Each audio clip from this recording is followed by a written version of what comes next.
چەند کێشەیەکمانەیە لە هەرێمی کوردستاندا و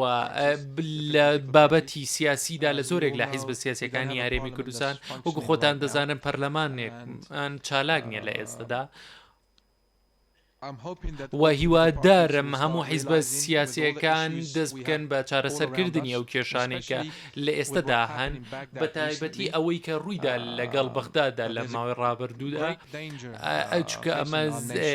زیانی و خەتەرێکی زۆر گەورەیە و لە ئێستادا بۆمان دەردەکەوێت و هیوادارین چارەسەر بکرێت لە ماوەیەکی نزیکدا سەرەتا پێویستە ئێمە دڵنیا ببینەوە پەرلەمان کارا دەکرێتەوە پەرلەمانتارەکانیش ئازاد بن کە بگڕۆنەوە نێوخۆی پەرلەمانی کوردستان چالاک ببێتەوە چونکە گۆڕانکاری زۆر ڕوویداوە لە چواردەوری ئێمە زۆر شتی تازە دەردەکەوێت ئەمانە پێویستە پەرلەمان بچێتەوە سەر ڕێکاری خۆی چونکە کێشەی گەورەترمان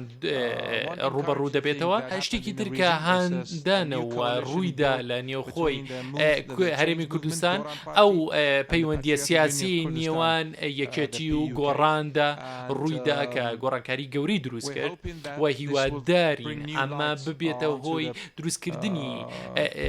ڕووناکیێکی تازە و دروستکردنی پەیوەندیەکی سیاسی و دیپلۆماتی لەگەڵ هەموو حیزبە سیاسیەکانی تردا و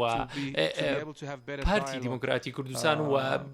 پەیوەندیەکی باشتر هەبێت و هەواڵی خۆ دڵخۆشکەر بدەینە هاوڵاتیەکانی خۆمان تاوەکو ئێستاش هەندێک کێشەمان هەیە کە پێویستە مامەڵەی لەگەڵا بکەین لەگەڵ حکومەتی هەرێمی کوردستان و هەرێمی کوردستان ئەو